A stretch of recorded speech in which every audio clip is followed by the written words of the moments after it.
We're live. And introducing your host for tonight, Julia Matazik. Right? Yeah. We're live, right? Yeah, we're live.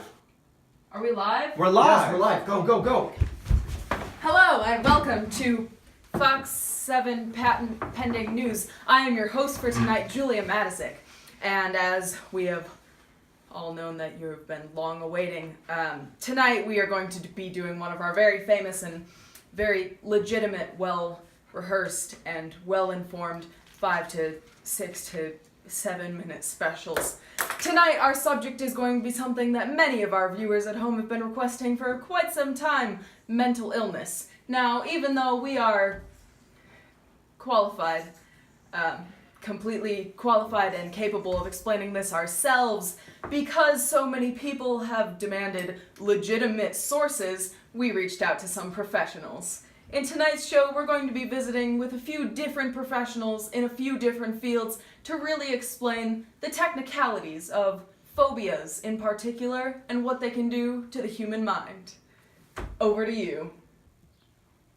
Thanks for that introduction, Julia.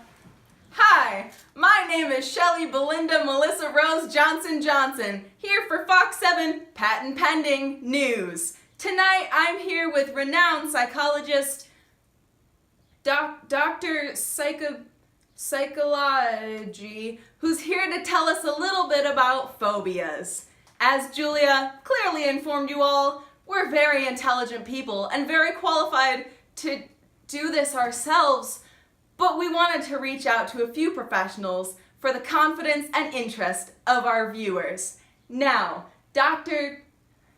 Psychology, what can you tell us about some early symptoms of having a phobia? Hello, I am Dr. Psychology. I am very famous in Russia for my research of psychology, but the KGB has my research under top secret hold, so you will not find me on the Google. But I am, how do you say in English? Does this have to be so close? I am legit. What was the... Oh, yes. So, some early symptoms of, how do you say... I said get it out of my face! So, some early symptoms of having a phobia include extreme anxious reactions to the situation or object.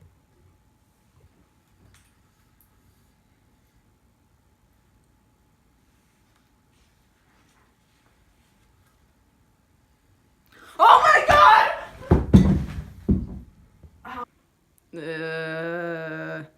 Difficulty dealing with the object, which is sort of a problem because a pretty popular kind of therapy for this phobia is, how do you say, immersion therapy.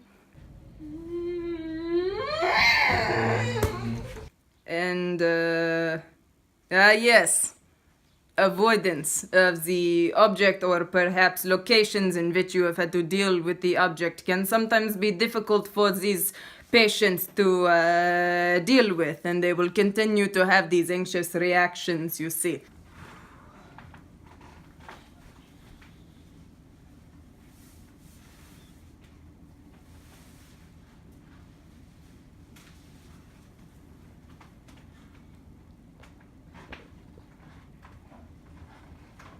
So, doctor, what can you tell us about how this particular disorder is diagnosed? So essentially what happens in the diagnosis process is we bring in the patients, we ask them what they are afraid of, and we sort of ask how long this has been going on, which lots of people in America specifically are afraid of spiders. It's called, how do you say, arachnophobia. And so they tell us about this, how long it has been going on, how these reactions sort of manifest in their daily lives, and then we try to diagnose whether or not they have a phobia. And you see, many more people in America do than in Mother Russia, in Europe, because Americans have not known true pain, because they do not have The bears. The bears, they were just coming, and there were so many of them, and I was all out of potatoes and all out of vodka, and everyone else had been gone for quite some time, and so it was very cold in Russia. You see, it is very cold all the time, and so once you run out of all these supplies and all of your mates have left you, the KGB does not forgive these failed missions, and so I was all alone in all of the woods, and the bears were just coming, and I was so afraid. Yeah. So, after we have all of this information, we can make a true diagnosis, you see. Great. And finally, how is this disorder treated? Well, in the KGB, we do not hire people that are afraid of anything. But here in America, you do things a little bit differently, and so we do this thing called cognitive behavior therapy, and we do immersion therapy where we try to sort of eliminate this negative image that people have in association with whatever they are afraid of, you see. And so in this way, we sort of continue on with the patient and the object or the experience, and then we sort of work towards having a better mental image for the people so that they can handle this better. Thank you, Shelley and Dr. Psychology. Next up, for all you viewers at home, we have a very special pre-recorded video of Dr. Richard Joe John Bondandalarama, who is a completely legitimate arachnologist working with a local student who wrote in about her severe diagnosed phobia of spiders. Over to you, Doctor. Hi, everybody. My name is Dr. Richard Joe John Bondandalarama. You see, I am an arachnologist, or for you kids at home, a doctor and researcher of spiders. What I have here with me today is a very special member of the arachnid family. His name is Buddy. Say hi, Buddy.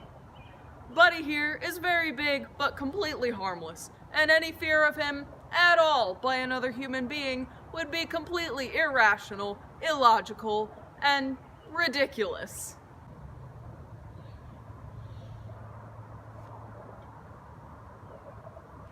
But you look a little skeptical.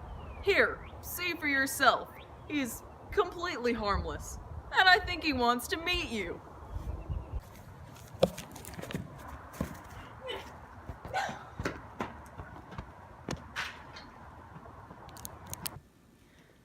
Well, ladies and gentlemen, it has certainly been a night here at the Fox 7 patent pending 5, 6, and 7-minute special, but before we go, we'd like to remind you of a few things. First of all, even though it's a relatively small percentage of Americans that suffer with a phobia in particular, many suffer with fear, diagnosed or not, and mental illness in general. It's nothing to be ashamed of, and it's completely treatable. Even though it seems difficult right now, we here at Fox 7 Patent Pending News Station truly do urge you to not be afraid to ask for help, because it can only get better from here.